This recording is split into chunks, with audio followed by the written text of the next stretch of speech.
les amis, j'espère que vous allez bien.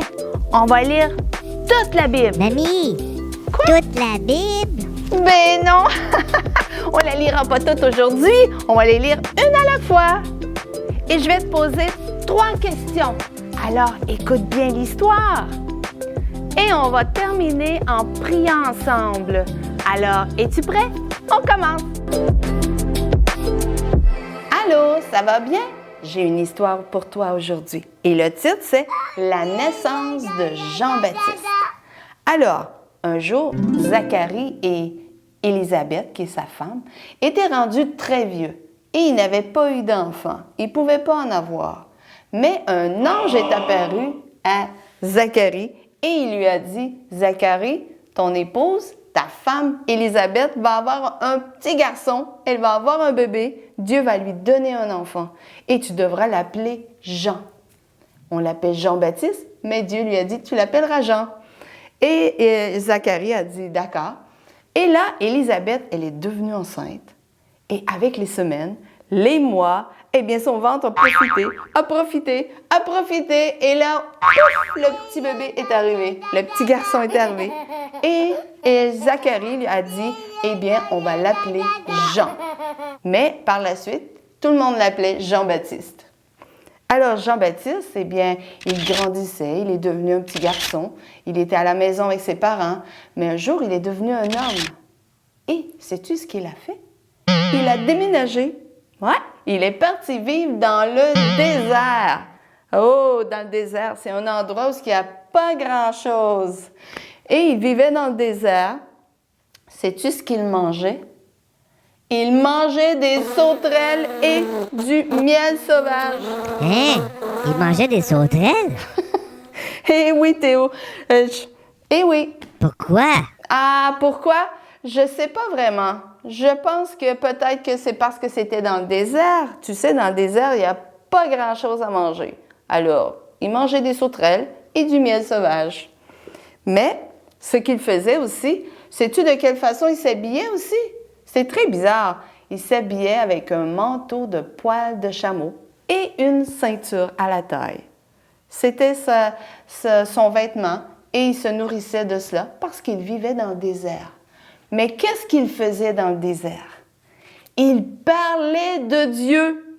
Il parlait de Dieu à tous les jours. Et il y avait plein de gens, il y avait plein d'hommes et de femmes qui venaient le voir dans le désert parce qu'ils se demandaient tous qu'est-ce que Jean-Baptiste fait dans le désert. Et ils venaient le visiter, ils venaient le voir et c'était plein de monde. Et Jean-Baptiste parlait de Dieu. Il racontait que Dieu enverrait son Fils sur la terre pour nous sauver et que Jésus, il s'appellerait Jésus et que Jésus, eh bien, on devrait l'inviter dans notre cœur parce que c'est Jésus qui nous sauve. Mais Jean-Baptiste ne savait pas que Jésus était arrivé. Parce que tu as vu dans l'autre histoire, Jésus est né. Mais Jean-Baptiste ne savait pas encore qu'il était arrivé parce qu'il ne l'avait pas vu. Mais un jour, il va le voir. Mais aujourd'hui, il ne l'a pas vu encore. Et il parle de lui, et il parle que Dieu va envoyer son Fils. Et aussi, les gens qui voulaient bien accepter Jésus dans leur cœur, demandaient à Jésus de venir dans leur cœur, eh bien, il les baptisait dans l'eau. Eh oui, il les baptisait. Je ne sais pas si tu as déjà vu un baptême d'eau. Hein? On prend des hommes et des femmes. Et des fois, il y a des grands-enfants aussi. Quand quelqu'un décide de suivre Jésus, quand quelqu'un décide et dit « Moi, je veux que Jésus vive dans mon cœur et je veux vivre pour Jésus. Je veux vivre pour Dieu. » Eh bien, les gens se faisaient baptiser dans l'eau. Et c'est ce qu'on fait aussi dans l'Église de nos jours. Moi, je l'ai fait. Je me suis fait baptiser dans l'eau. Est-ce que toi, tu t'es fait baptiser dans l'eau? Peut-être que oui, peut-être pas encore, mais si tu veux suivre Jésus, eh bien, tu peux te faire baptiser dans l'eau. Alors, c'est la fin de l'histoire. C'est ce que Jean faisait dans le désert. Il parlait de Dieu à tout le monde et il baptisait les gens dans l'eau. Maintenant, on va passer à mes 3 questions. La première question. Quel est le nom du petit bébé, du petit garçon? Comment il s'appelait? Il s'appelait Jean-Baptiste. Bravo! Ma deuxième question. Il était habillé comment? Te souviens-tu? Comment il était habillé? Avec un manteau de poils de chameau et une ceinture. Eh oui, bravo! Ma troisième question maintenant. Qu'est-ce que Jean faisait dans le désert? Qu'est-ce qu'il faisait là? Ça s'en vient? Il parlait de Dieu à tout le monde et il les baptisait dans l'eau. Ouais, si tu as répondu à cette question, eh bien, bravo! T'es vraiment bon et bonne. Alléluia. Alors, on a vu dans l'histoire que Jean-Baptiste parlait de Jésus à tout le monde et il les baptisait aussi dans l'eau. Tu sais, ça m'arrive moi aussi parfois de parler de Jésus à quelqu'un que je ne connais pas. Des fois, je les connais et parfois, je ne les connais pas. Hein, parfois, ça peut être un voisin ou quelqu'un que je rencontre au centre d'achat. Et ça m'arrive de parler de Jésus à quelqu'un et lui dire, il faut que tu acceptes Jésus dans ton cœur pour aller au ciel.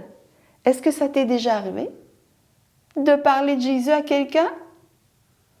Hein, parfois, c'est un petit peu gênant, hein? On ne connaît pas les gens, on ne sait pas trop comment leur dire, mais c'est important de parler de Jésus. C'est important de dire aux autres, il faut que tu invites Jésus dans ton cœur pour aller au ciel un jour lorsque Jésus va venir nous chercher.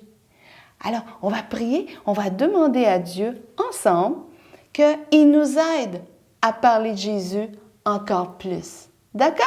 Alors, prie avec moi, répète avec moi. Seigneur Jésus, aide-moi à parler de toi aux gens autour de moi.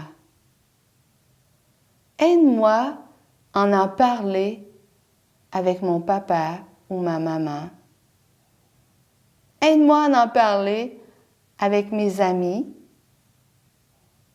Aide-moi à en parler avec mes voisins. Donne-moi du courage, Seigneur, pour que je puisse faire comme Jean-Baptiste, parler de Jésus à tout le monde.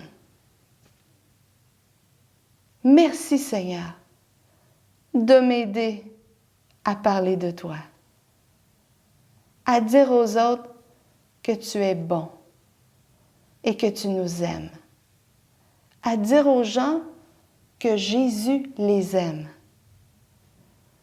et qu'il veut les sauver, qu'il veut habiter dans leur cœur. Merci, Seigneur Jésus. Et c'est dans le nom de Jésus que nous prions. Amen. Wow, on a terminé et je te dis bonne semaine et je t'aime beaucoup. Bye bye.